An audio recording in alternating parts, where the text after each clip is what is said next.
Picture this. I'm standing at the edge of my own life, toes curling over the precipice, staring into a gray abyss of routine that stretches on forever. My name's Lily.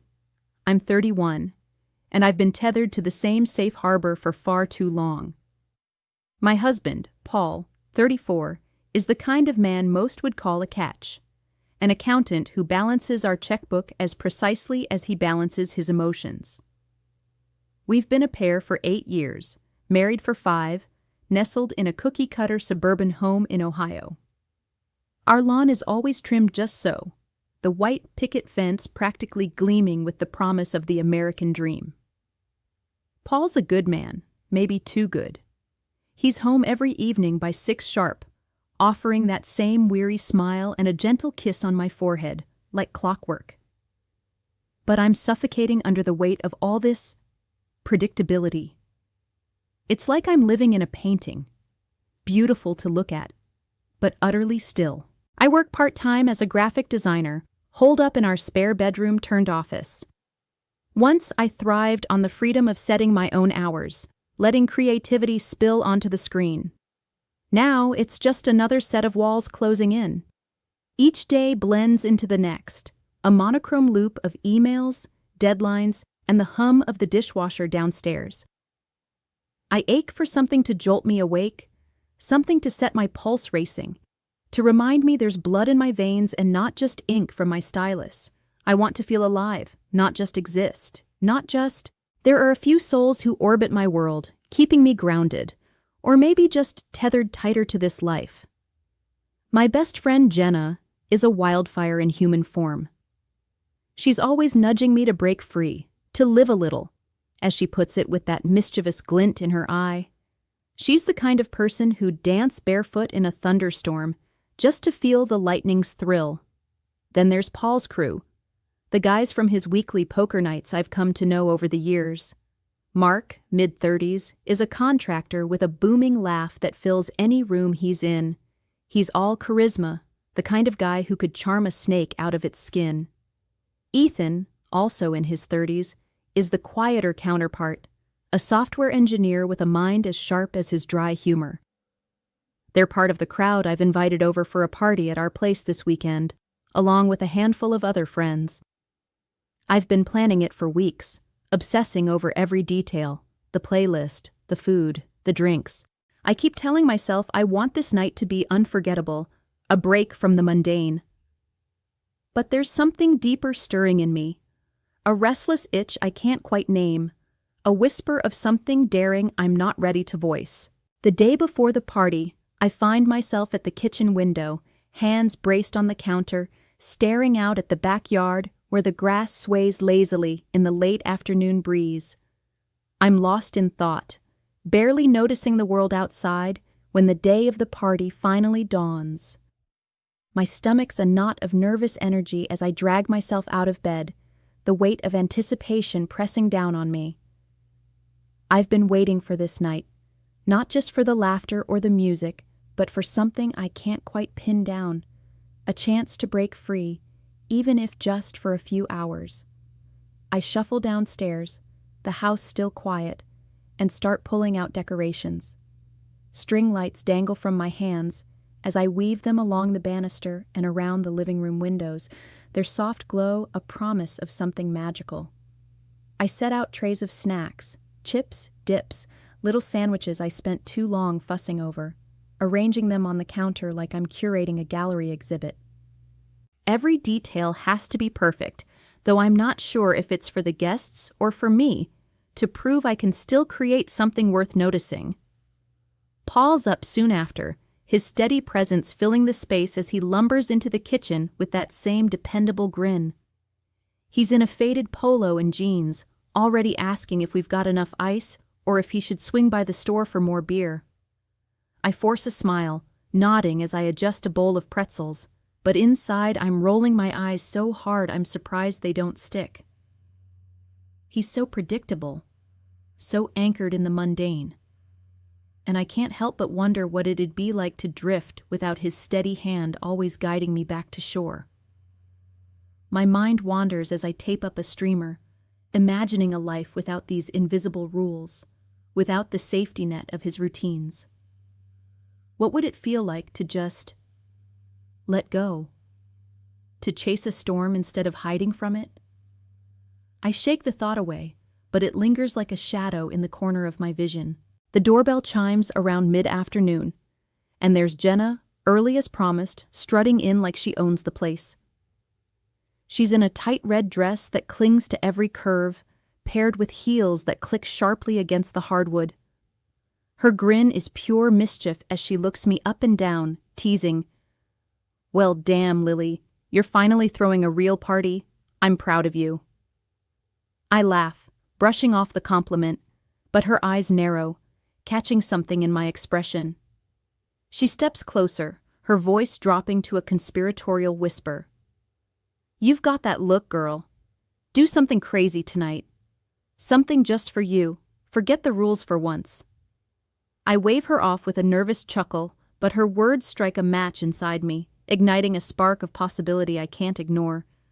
What if she's right? What if tonight's the night I stop playing it safe? By 7 p.m., the house is buzzing with life. About 20 people have trickled in, a mix of my friends and Paul's, their laughter and chatter blending with the thumping bass of the playlist I spent hours curating. I'm weaving through the crowd, a plastic cup of cheap wine in my hand, smiling and nodding as people compliment the setup. The string lights cast a warm glow over everything, making the living room feel like a cocoon of fleeting magic.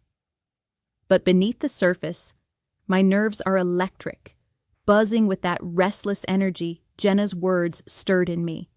I catch her eye across the room, and she winks, like she knows I'm teetering on the edge of something reckless. I take a sip of my drink, the bitter tang grounding me for just a moment, before I decide to let that edge pull me over. I slip away from the main group, my heart pounding as I glance over my shoulder to make sure no one's paying attention. The living room is mostly empty now, with most of the guests clustered in the kitchen or out on the back patio, their voices a distant hum. I move toward a low cabinet near the corner, the one we use to store old board games and forgotten junk. It's a tight space, barely noticeable unless you're looking for it, and that's exactly why I choose it. I crouch down, my dress riding up just a bit as I wedge myself under the edge, my body contorted in a way that looks awkward but convincing. The wood presses against my back, cold and unyielding, and I feel a strange mix of nerves and exhilaration bubbling up inside me. This is it, the moment I've been craving, something wild, something dangerous. I take a deep breath, steadying myself, then let out a sharp cry that cuts through the distant music. "Help! I'm stuck!" My voice echoes through the house, raw and desperate, and I wait, my pulse hammering in my ears. It doesn't take long before I hear the thud of footsteps approaching. Mark and Ethan round the corner, their expressions a tangle of concern and bewilderment as they spot me half under the cabinet. "Lily? What the hell happened?" Mark asks, his voice rough with worry as he kneels down, his broad frame looming over me. I force a panicked look, my breath hitching as I stammer out an excuse. I was looking for something, and I got trapped. I can't move." They exchange a quick glance, then reach for my arms, tugging gently to try and pull me free. But I grip the inside of the cabinet with all my strength, making sure I don't budge an inch, playing the part of the helpless damsel to perfection. My heart is a drum in my chest as I lower my voice, letting it drop to a husky whisper, thick with intent. "You know, you can do whatever you want while I'm here." The air shifts, heavy with tension, as their eyes widen in unison. Ethan freezes, his gaze darting toward the kitchen where the party's noise spills out, but Mark's lips curl into a slow, knowing smirk. "You serious?" he murmurs, his tone low, testing the waters. I nod, biting my lip, letting the invitation hang between us like a charged wire. There's a beat of silence, a moment where the world seems to hold its breath, and then Mark straightens up, his decision made. Hold on, he says, stepping out of the room with a purposeful stride. I hear him call out to a few others, his voice muffled but urgent. And soon enough, there are more footsteps. 5 more of Paul's friends, guys I've seen at poker nights but whose names blur together in the heat of the moment, join Mark and Ethan in the living room. 7 of them now, crowding into the space, their presence overwhelming and intoxicating. I let go of every restraint, every shred of caution I've clung to for years, and dive headfirst into the storm I've been craving. What unfolds is a whirlwind of forbidden thrill, a reckless dance of desire as I surrender to the moment with each of them, one by one, under the guise of being trapped. It's raw, untamed. A rush of heat and whispered secrets, a rebellion against the life I've built with Paul. Each touch, each stolen, my breath catches in my throat as the living room door swings open. And there he is, Paul, standing frozen in the doorway. His face is a ghostly white, drained of all color, his eyes wide with a mix of shock and raw betrayal that pierces straight through me. The air turns thick, suffocating, as the men around me stiffen, their movements halting like they've been caught in a trap. Some take hesitant steps back, their boots scuffing against the hardwood, while others mumble half-hearted excuses under their breath, their voices barely audible over the distant hum of the party still buzzing elsewhere in the house. I scramble out from under the cabinet, no longer bothering with the pretense of being stuck. My dress is wrinkled and askew, clinging awkwardly to my frame, and my hair's a tangled mess, strands sticking to the sweat on my neck. I must look like chaos personified, but in this moment, I can't bring myself to care about appearances. Paul doesn't speak at first. He just stands there, rooted to the spot, his gaze locked on me with an intensity that makes my skin crawl. His hands tremble at his sides, fingers twitching like he's fighting the urge to clench them into fists, or maybe to reach out. I can't tell. I feel a tidal wave of shame crash over me, hot and heavy, burning my cheeks as the reality of what I've just done sinks in. This isn't just some fleeting thrill anymore. It's a wrecking ball I've swung right through the foundation of our life together. I open my mouth to say something, anything, to fill the suffocating silence. Paul, My voice cracks, splintering under the weight of his stare, and I can't finish the sentence. What could I even say? There's no excuse, no pretty words to dress up the mess I've made. He shakes his head slowly, almost mechanically, like he's trying to deny the scene before him. Tears well up in his eyes, glistening under the soft glow of the string lights I'd hung so carefully earlier today. When he finally speaks, his voice is a broken whisper, raw with pain. How could you? Those 3 words slice into me sharper than any shout could, carrying the full weight of his hurt, his confusion, his disbelief. I flinch, my chest tightening, but as I stand there, something unexpected shifts inside me. The shame that had me burning just moments ago begins to ebb, replaced by a cold, hard clarity that settles over me like frost. I don't care. I don't care about his tears, his pain, or the life we've built. I don't want this anymore. His stability, his predictability, the safe harbor I've been anchored to for so long. I've been drowning in it, and I'm done pretending I can keep swimming. The other men in the room start to slip away, one by one, their heads down, avoiding eye contact with either of us. Their footsteps are quiet but hurried, as if they can't get out of this suffocating space fast enough. Soon, it's just me and Paul, standing in a silence so heavy, it feels like it could crush me. But I refuse to buckle under it. I straighten my dress with deliberate movements, smoothing out the fabric as best I can, though it's a futile gesture. My hands are steady now, my resolve hardening with every breath. I look him in the eye, meeting that wounded gaze head-on, and let the words I've been holding back for years spill out. I'm done, Paul. I've been done for a long time. My voice is calm, almost detached, like I'm stating a simple fact rather than shattering the last threads of our marriage. His tears fall freely now, silent streams down his cheeks, but I feel nothing. No guilt, no regret, just an empty space where those emotions should be.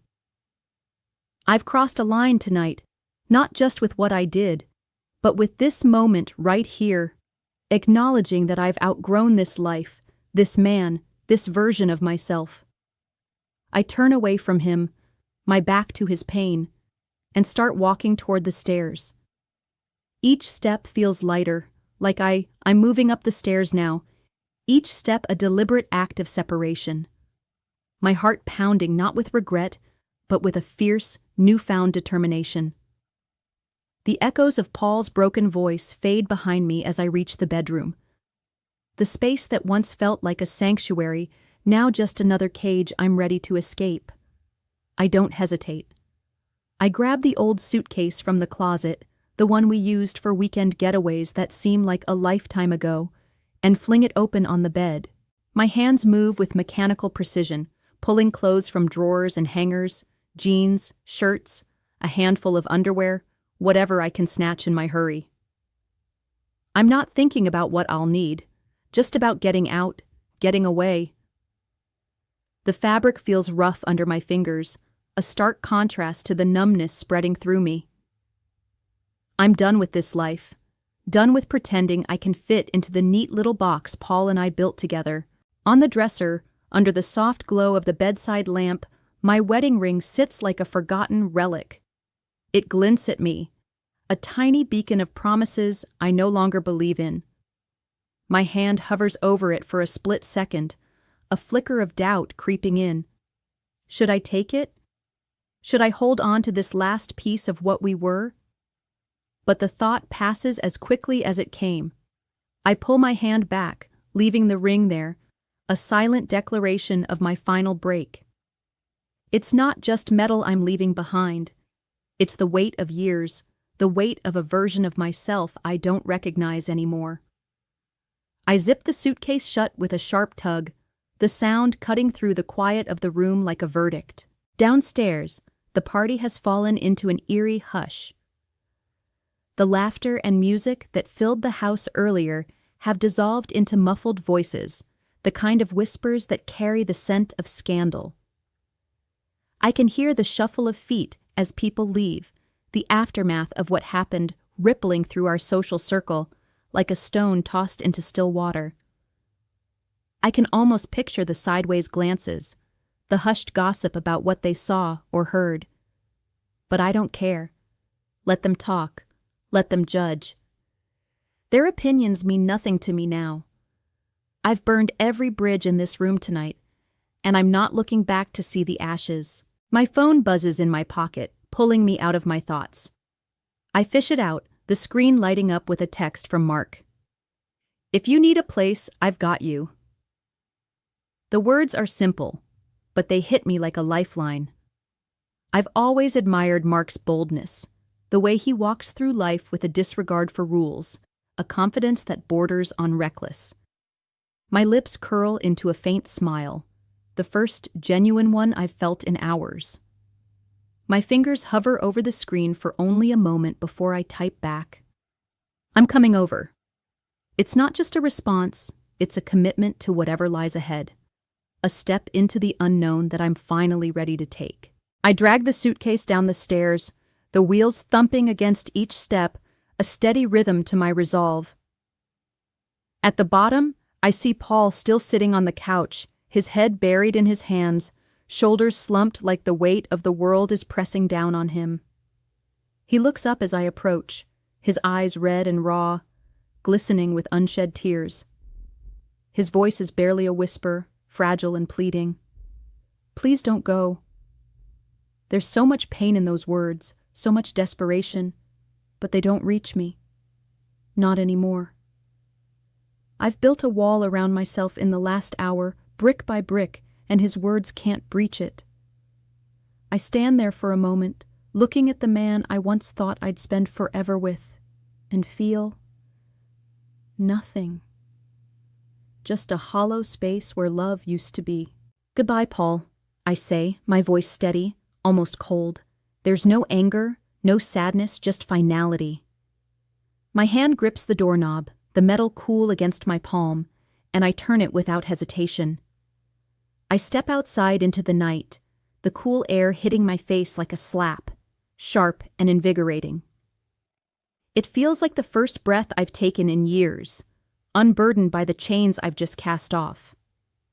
I'm standing on the porch, the suitcase at my side, the night wrapping around me like a cloak of possibility. The street is quiet, save for the distant hum of a car passing by, and the air carries the faint scent of rain on the horizon. I don't look back at the house, at the life I'm leaving behind. Instead, I pull out my phone again, double-checking Mark's address, and call a ride. The wait is short, but every second feels electric, charged with the thrill of starting over. When the car pulls up, I slide into the back seat, the leather creaking under me, and give the driver the destination with a voice that doesn't waver. I'm not running away. I'm running toward something, even if I don't know what it is yet. It's been a week since that night, and I'm still at Mark's place, crashing on his pull-out couch in a cramped but cozy living room. The springs dig into my back every night, but I don't mind. It's a small price to pay for this newfound freedom, this chance to breathe without the weight of expectations pressing down on me. Mark's apartment is a mess of mismatched furniture and half-finished projects. Tools scattered on the coffee table, blueprints rolled up in the corner. But it feels more like home than that pristine suburban cage ever did. I've spent these days unpacking not just my suitcase, but my thoughts, sifting through the debris of my choices. The guilt that clawed at me when I first walked out of that house, when I saw Paul's shattered expression, has almost entirely faded. It's a ghost now, a faint whisper I can ignore. I've blocked Paul's number after a few voicemails came through, his voice probably thick with pleas I didn't have the heart or the desire to listen to. I don't need to hear his pain to know it's there, but I've made my peace with the fact that I can't carry it for him anymore. Jenna called me a couple of days ago, her voice crackling through the phone with a mix of shock and admiration. "Girl, I didn't think you had it in you to just blow up your whole life like that," she said, and I could hear the smirk in her tone, the way she was half laughing, half in awe. I laughed too, a real laugh, one that felt light and unforced. "I've never felt better," I told her, and I meant it. There's a clarity in me now, a sharpness that cuts through the fog I've been living in for years. I'm not the Lily who fussed over sandwich trays or hung string lights to impress a crowd. I'm someone new, someone who's finally listening to the restless voice inside me that's been screaming for release. Mark and I, well, we're not together, not in any official way. There's no label for what we are, and I'm not sure I want one. But there's something there, simmering beneath the surface. We've had late-night talks over cans of cheap beer, sitting cross-legged on the floor with the TV flickering in the background, casting shadows across his rugged face. We talk about everything and nothing, old dreams, dumb stories, the kind of things you only share when the world is quiet and the hour is late. There are stolen glances, too, moments where our eyes meet and hold just a second too long, a silent acknowledgement of a pull neither of us is ready to name.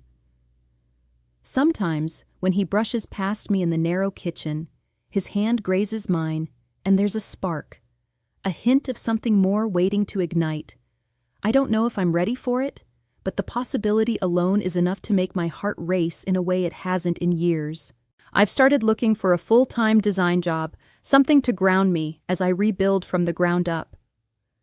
I spend hours hunched over Mark's rickety dining table, my laptop open, scrolling through listings and tweaking my portfolio. It's not just about the money. I'll need that soon to support myself. Don't forget to subscribe, like, and comment if you enjoyed this story. This will help us create more engaging stories for you,